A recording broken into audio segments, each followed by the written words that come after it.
Assalamualaikum warahmatullahi wabarakatuh. Halo semuanya, selamat datang di channel YouTube saya, Hamdan Saputra Hasibuan.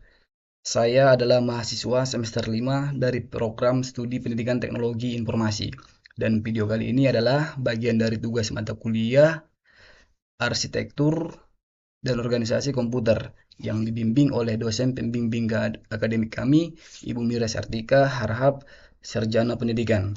Di video ini saya akan membahas memori internal. Semoga konten ini dapat membantu kalian yang ingin memahami lebih dalam tentang memori internal.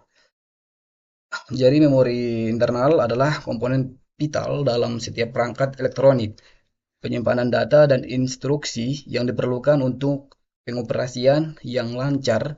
Memahami cara kerja dan peran memori internal sangat penting dalam era digital saat ini. Definisi memori internal. Yang pertama itu penyimpanan sementara. Memori internal menyimpan data dan instruksi sementara yang dibutuhkan oleh pemrosesan dan prosesor. Yang kedua ada akses cepat. Memori internal memungkinkan akses cepat ke informasi oleh CPU, memastikan kinerja yang optimal. Dan terakhir ada berbagai tipe.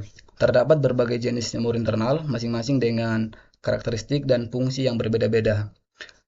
Kemudian ada komponen utama memori internal, yaitu ada RAM, Random Access Memory, yaitu menyimpan data dan instruksi yang sedang diproses oleh CPU. Ada ROM, Read Only Memory, menyimpan instruksi dasar yang diperlukan saat awal dihidupkan. Dan ada juga cache.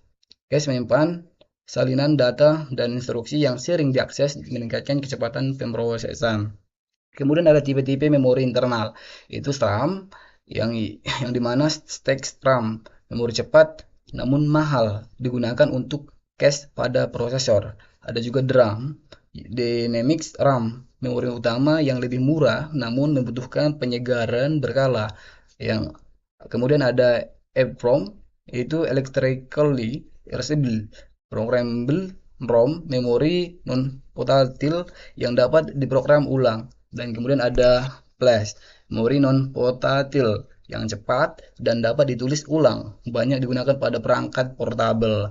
Dan kemudian ada peran memori internal dalam pengolahan data, yaitu input. Data dimasukkan ke dalam memori internal untuk diproses oleh CPU. Ada pemrosesan, CPU mengakses dan memanipulasi data di dalam memori internal. Dan ada juga output. Hasil pemrosesan disimpan kembali ke dalam memori internal sebelum dikirimkan. Kemudian ada perbedaan memori primer dan memori sekunder, yaitu kalau memori primer menyimpan data dan instruksi yang sedang diproses, seperti RAM dan cache. Akses sangat cepat namun kapasitas terbatas. Ya, dan kemudian ada memori sekunder, menyimpan data secara permanen seperti hard disk dan SSD. Akses lebih lambat namun kapasitas lebih besar. Dan kemudian ada manajemen memori internal yang efektif. Yang pertama itu ada alokasi. Memori harus dialokasikan secara efisien berdasarkan kebutuhan aplikasi. Dan juga penjadwalan, proses dan data harus dijadwalkan dengan baik untuk menghindari konflik akses. Dan terakhir ada penyegaran. Memori volatile harus disegara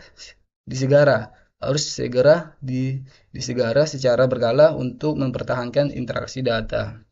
Dan ada juga tantangan dan inovasi memori internal di era digital, yaitu ada kapasitas, meningkatkan kapasitas memori untuk mengakomodasi ledakan data di era digital.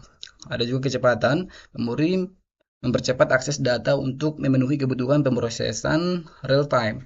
Dan ada juga efisiensi, meningkatkan efisiensi energi dan thermal untuk menunjang perangkat portabel. Dan terakhir ada keamanan, memastikan keamanan data yang disimpan di dalam memori internal. Itu saja yang dapat saya sampaikan dalam materi ini. Jika kalian suka dengan video ini, jangan lupa untuk like, subscribe, dan aktifkan lonceng notifikasinya agar kalian tidak ketinggalan video terbaru dari saya. Terima kasih sudah menonton dan sampai jumpa di video selanjutnya.